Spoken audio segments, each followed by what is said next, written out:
한국일보 고은경 동물 복지 전문 기자와 함께했습니다.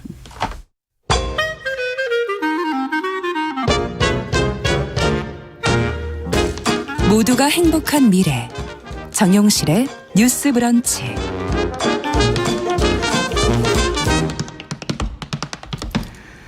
네, 정용실의 뉴스 브런치 듣고 계신 지금 시각 11시 48분 향해 가고 있습니다.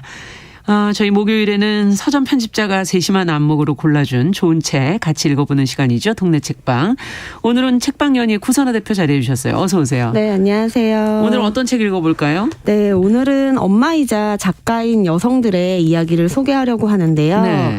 쓰지 못한 몸으로 잠이 들었다라는 책입니다. 김미월, 김희설, 백은선, 안미옥, 이근아, 조혜은 이렇게 6명의 시인, 소설가들이 엄마로서의 기쁨과 슬픔 그리고 불안과 공포의 감정들을 솔직하게 털어놓고 있는 책입니다. 네, 이미 제목만 들어도 뭔지 알 것 같은데 왠지 네. 쓰지 못한 몸으로 잠이 들었다. 얼마나 피곤하겠어요. 네. 키우시면서. 항상 뭐든지 못한 채로 잠이 들죠. 맞아요. 피곤하고. 제목이 참 인상적이네요. 딴 네. 거보다. 네. 이 제목은 이 6명의 작가 중에 조혜은 시인의 글 제목이 책 제목이 된 건데요. 말씀하신 것처럼 아이와 하루를 지내다 보면 엄마들은 그 미처 끝내지 못한 일을 두고선 잠이 드는 경우가 많습니다. 네. 글 쓰는 작가들도 마찬가지인 것 같아요. 그래서 코앞에 마감이나 계약한 글 그리고 쓰고 싶은 글들을 미뤄둔 채 아이와 함께 그것들을 악몽처럼 끌어안고 잠이 드는 거죠. 잠이 깊이 들까 이런 생각도 네. 드네요. 네. 어쨌든 이 책이 그러니까 이 문학하시는 시인 소설가들의 육아 에세이 이렇게 봐도 되겠습니까? 그 책은 엄마가 되는 출산과 육아에 관한 이야기가 주를 이루긴 합니다. 하지만 육아 에세이라고만 보기는 조금은 어려울 것 같은데요. 예. 책에는 글 쓰는 여성으로서의 고민과 고뇌가 함께 담겨 있습니다. 그리고 책을 보면서 글쓰기와 육아는 비슷한 지점이 있다고 느꼈습니다. 육아는 참 신기하게도 아이를 통해서 자신을 되돌아보게 하는 그런 그렇죠. 과정이잖아요. 네. 네. 글쓰기도 마찬가지인 것 같아요. 육아나 글쓰기 모두 백지 상태에서 모든 엄마와 모든 작가가 시작을 하게 됩니다. 예. 그래서 이 글을 쓰면 글을 쓰는 이유나 목적이나 무엇이든 그 글쓰기 자체도 자신을 되돌아보게 하는 것 같고요. 그래서 이 안미옥 시인이 책에서 아기와 함께 내가 잘하고 있다는 것을 잘해야 한다는 것을 계속 느낀다라고도 말했습니다. 그러네요. 네. 그래서 이 책은 그렇다고 해서 창작을 하는 분들만을 위한 책은 아닌데요. 김희설 소설가가 책에 이렇게 썼습니다. 무슨 일을 하는 엄마든 무슨 일을 하지 않는 엄마든 그저 엄마로 사는 일 자체가 그냥 고단한 것이다. 거기에 무슨 이유가 필요한가라고요. 그래서 모든 글 쓰는 엄마들 이외에 모든 엄마들이 읽으면서 웃고 웃을 수 있는 책인 것 같습니다. 네. 엄마들이 어떤 점에서 읽어보시면서 가장 공감할 것 같으세요? 네, 저는 이 6명의 작가 글들 중에 첫 번째, 두 번째에 실린 백은선 시인과 김미월 소설가의 글을 보면서 약간 눈물이 날 정도로 공감을 했는데요. 네, 공감과 응원을 넘어서 약간 연대하는 감정까지 느껴졌습니다.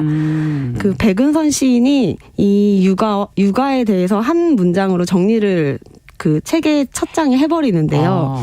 엄마로 산다는 건 천국을 등에 업고 지옥불을 건너는 거야. 예. 라고요.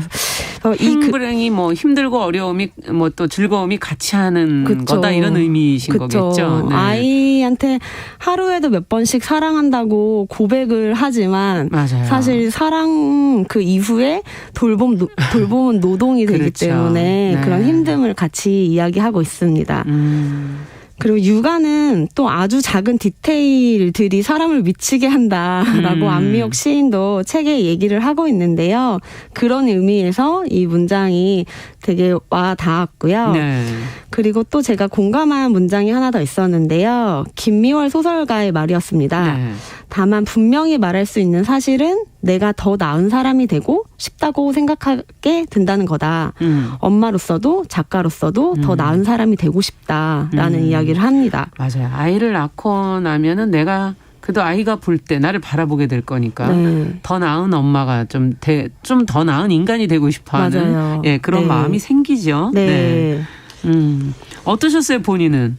저도 아이를 낳고 나서 평소에 그냥 약간의 관심 정도만 두었던 환경 문제나 기후 문제 아니면 사회 전반에 퍼진 뭐 어떤 혐오나 작은 폭력들까지 관심을 가지게 되더라고요. 그렇죠. 제가 사는 사회가 아니라 아이가 사는 사회를 생각하게 되는 것 같아요. 그렇죠. 네. 그게 타인에 대한 어떻게 보면 공감이라 그럴까요? 그런 게 네. 처음 생기는 게 육아랑 관계된 것 같네요. 야, 뭐 책에 보니까 출산 육아에 뛰어든 작가들의 유형이 좀 있는데 네. 지금 대표님도 글을 쓰시니까 네. 육아와 글쓰기를 같이 하시면서 본인은 어떻게 느끼세요?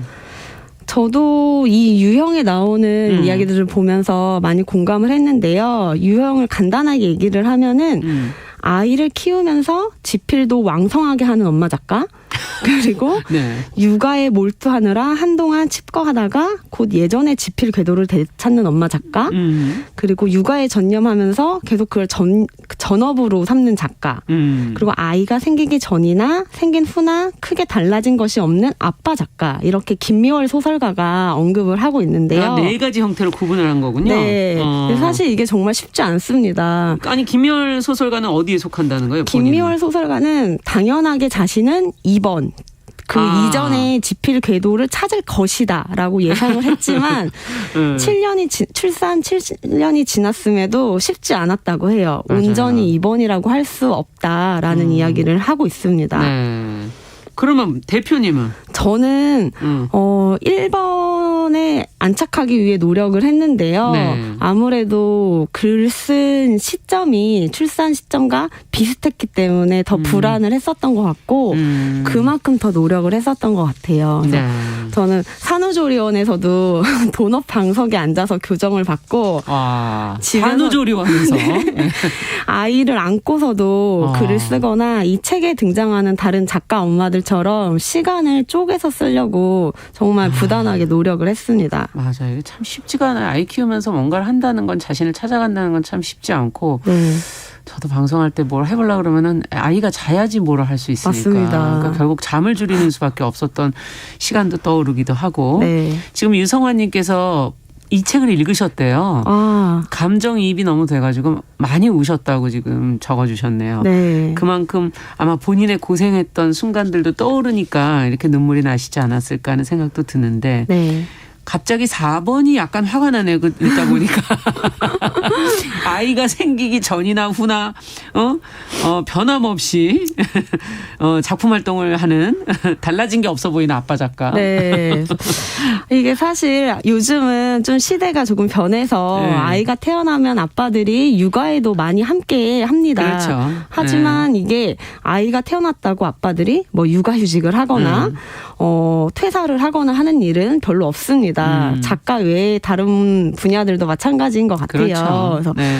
그리고 누군가는 사실 돈을 벌어야겠죠. 그렇죠. 하지만 경제적으로 조금 더 여유가 있거나 여성이 수입이 더 높은 일을 하더라도 대부분 육아는 여성이 하는 게 현실인 것 같고요. 그렇죠. 그리고 좀 아이러니한 거는 워킹 데디, 뭐 일하는 아빠라는 말은 없지만 일하는 엄마, 워킹맘이라는 단어는 우리가 계속 쓰고 있잖아요. 그래서 그래요. 한편으로 보면은 엄마들이 일과 육아를 병행한다는 게 일이 플러스 알파가 되는 게 좀 안타까운 것 같습니다. 네. 아유. 이제 시간이 마무리해야 될 시간인데 끝으로 한 말씀으로 정리를 해 주신다면? 네, 그래서 마지막으로 말씀드리고 싶은 건요. 글을 쓰는 사람들 이외에도 모두 엄마들이 자신을 사랑하고 아끼는 것이 필요하다라고 말씀드리고 싶고요. 네. 이근하 시인이 한 문장을